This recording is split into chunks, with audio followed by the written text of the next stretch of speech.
Musta? May malupit na anime na naman tayo ngayon. Like and subscribe ka na rin para maibida mo kay crush. At huwag kalimutang i-all ang notification bell nang lagi ka pong updated sa ating uploads. Salamat! Kakain ka ba o hindi? Buwisit ka talagang bata ka. Ika na nga ng isang lalaki sa ating batang bida na minamaltrato ng mga ito. Fast forward sa kasalukuyan ay pinakita na ngang nasa bus ang ating bida kasama itong dalaga na nagngangalang Ayaka na pinagtitripan ng bully nilang kaklase na nagngangalang Oyameda, habang deadman naman ang iba nilang kaklase. Di naman na nga nakatiis ang ating bida na nagngangalang Tuka at tumayo na para pumagitna sa dalawa. Ngunit nataranta ng ibaling na sa kanya ng bully ang atensyon nito. Walang ano-ano'y nagsalita na nga rin ang lalaki sa likod na nagngangalang Takuto at tumigil na nga raw itong si Shoyugo, na siya na nga nitong sinunod at ibinalik na kay Ayaka ang libro nito. Sa kung saan ay bigla na nga lang silang na-teleport na lubos nilang kinagulat, sabay pag-welcome sa kanila ng isang pambihirang chicks, ang Diyosa na nagpakilalang si Vicious. Paliwanag na nga nito na sa kanilang mundo, na tinawag nitong alien, ay nagsusuman daw sila ng heroes mula sa ibang mundo kapag lumulutang na ang mga kampa ng Great Demon Empire. 200 years na nga raw ang nakalipas nung huling ginawa nila ito at mula noon di na nagparamdam pa ang Demon Empire, ngunit ngayon ay kailangan na raw nilang muli ang ayuda ng mga nasabing heroes. Lahat na nga sila ay naguguluhan kung panaginip lang ba ito o isa lamang prank, habang itong teacher nila kulang na lang maglabas ng kanin at busog na busog sa nakikitang future na malusog. Napatanong na nga si Takuto kung papaano raw sila makakabalik sa orihinal nilang mundo. Kaya pa-explain na si Ate Diyosa mo na makakabalik lamang sila sa kanilang mundo sa pamamagitan ng isang reverse summoning spell, na nangangailangan ng espesyal na elemento na kung tawagin ay Demon King Essence. Sa kasalukuyan ay may dalawang paraan nga lang daw para makuha ito, at yun ay ang kunin ang mismong puso ng Demon King na siyang source ng Demon King Essence, o ang pangalawa kung saan papatayin ang Demon King nang makuha ang ilalabas nitong essence at malagay sa kristal ng kwintas na ito. Kayo lang papabor sa lahat ng ito, banat na nga ni Shoyugo sa Diyosa, na kalaunan ay lumuhad na nga sa kanilang harap at nakiusap na iligtas ang kanilang mundo. Taas kamay na nga rin itong si Ayaka at tinanong ang Diyosa na simpleng mga tao lang naman daw sila so papaano sila makakatulong sa mundo nila. Abat huwag ka mag-alala binibini, dahil iba kayo sa ibang tao at lahat kayo may natatanging kapangyarihan. Ika na nga ng Diyosa na lubos kinabwisit na naman ni Shoyugo at huwag daw silang pinagluloloko nitong Diyosa. Dito na nga naglabas ng alipin ang mga ito at ipinakain sa isang dambuhalang aspen na lubos nilang kinagulat, sabay bida-bida ng Diyosa at ipinakita ang kanyang kapangyarihan na tila pa-sample sa kanila. O siya, oras na para malaman ang mga natatago niyong kakayahan at kapangyarihan, ika na nga ng Diyosa. Isa-isa na nga silang pinaharap sa isang bowl ang kristal para malaman ang kanilang antas, na kinahapi-hapi na nga ng Diyosa lalo na itong si Shoyugo nang malaman na may taglay siyang pambihirang lakas. Biglang sabog na nga ang bowl ang kristal ng si Takuto na ang sumubok, na indikasyon ng pangmalakasan nitong kapangyarihan na ayon sa Diyosa ay isang S-rank at may pinakamalakas na antas.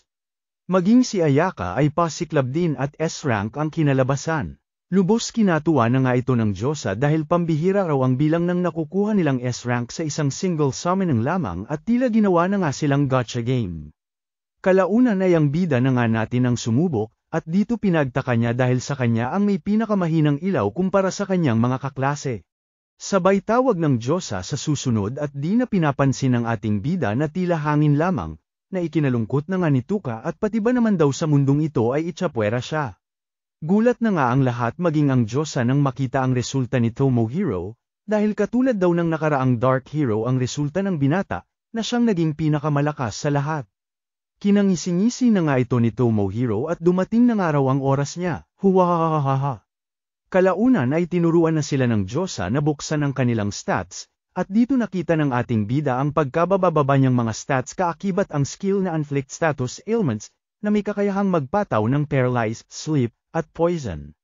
Sa Smeriesep naman ang daming explanations, reklamo na naman nga ni Shoyugo.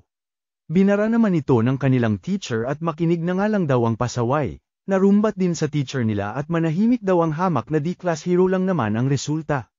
May pahabol pa nga ang Diyosa at may isang ritual pa raw silang dapat gawin, sabay tinawag si Tuka. At since si Tuka nga raw ay i-rank lamang at ang may pinakamahinang antas sa kanilang lahat. Paliwanag na nga ng Diyosa na mga pabigat lamang daw ang mga ito maging sa mga nakaraang pag-summon nila, kaya di nagtagal ay ginawa na raw nila ito ng paraan, at dito binibigyan parent daw nila ng chance ang mga nasabing hero. Teleport nga raw ng Magic Circle ang ating bida sa isang ruin, at kung sakaling mapagtagumpayan ito ni Tuka ay hindi na raw sila makikialam pa at malaya na siya. Nang tanungin ni Tuka kung delikado raw ba ang nasabing ruins ay pangiti-ngiti lamang ang Diyosa at sabihin na nga lang daw nila na tapunan ito ng mga criminal sa kanila at ng iba pang hero sa nakaraan, na kung tawagin ay ruins of disposal. Teka pagkataranta na nga ng ating bida at may unique skill daw siya, ang Inflict Status Ailment. O ano naman ngayon, banat naman ng Diyosa at ang nasabing skill daw ni Tuka ay walang pakinabang sa mundong ito, isang walang kwentang kakayahan na basura lamang. Tsaka huwag ka masyado asado dahil i-rank ka na nga, napakababa pa ng stats mo at kahit mag-level up ka pa ay siguradong walang patutunguhan ang stats mo. Teka lang summon mo ako dito tas ngayon itatapon mo na lamang ako na parang basura, banat na nga ni Tuka sa Diyosa. Tama ka na Tuka, di ka ba naawa sa iba, pagod na sila kaya gawin mo na lang, eksena na nga ni Takuto at ng iba pa. Lumapit na nga sa kanya si Tomohiro at sa nakaraan ay lagi niya itong nililigtas kapag binubuli ito. Ngunit kinain na rin ng sistema ang bida-bidang tropa niya at good luck nga raw sa basurang hero na katulad niya. O ayan, laman ng pouch na yan ang unique item mo, ika na nga ng Diyosa sabay singit ni Ayaka at maliraw ang lahat ng ito, kaya pakawalan daw nila si Tuka. Bago pa man matapos sa kanyang pagkontra ay binanata na nga ito ng Diyosa. Lubos ng gigil na nga itong bida natin at minura ang Diyosa sabay bura ng kanyang spell na paralyze, ngunit sa kasamaang palad ay wa-epek sa Diyosa. Kanya-kanya nang ang pangmamata at masasamang salita ang ipinabatid sa kanya ng mga walang kwenta niyang kaklase, at huwag na nga raw sinasayang ni Tuka ang mga oras nila at mawala na lamang. Any last words basura, ika na nga ng Diyosa sa kanya. Mabulok ka sa empyernong hype ka, ribat na nga ni Tuka sa durodemonyong Diyosa, sabay pakyo dito at pagbabanta, na kapag nabuhay siya ay bowl lang nito ang walang latay. Kalaunan ay napunta na nga ang ating bida sa isang madilim na kuweba, at di pa man nagtatagal ay isang halimaw na ang umatake sa kanya. Todo takbo na nga si Tuka at ito lamang ang tangi niyang magagawa sa sitwasyon na ito, habang umiiyak ng di alam ang gagawin. Sa kasamaang palad ay nadapa na nga ito kaya naabutan na ng kakaibang halimaw, sabay napa-flashback sa mga mukha ng durodemonyong Diyosa at iba pa na siyang may pakana ng lahat. Nawalan na nga ng pag-asa si Tuka at ito na raw ba ang katapusan niya?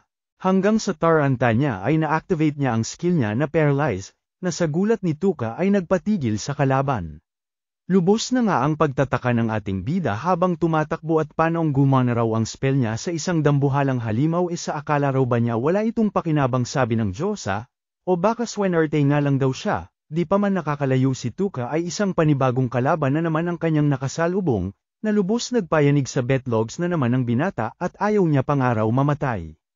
Sa gitna ng takot niya ay muli na nga niya itong binirahan ng paralyze skill niya, at sa gulat niya ay gumana na naman, na nagpaisip dito na hindi swerte o milagro yung pag-paralyze niya kanina sa unang kalaban. Agad tinignan na nga ni Tuka ang kanyang stats at dito napansin na piso na lamang natira sa mana niya gawa ng mga spell na binira niya.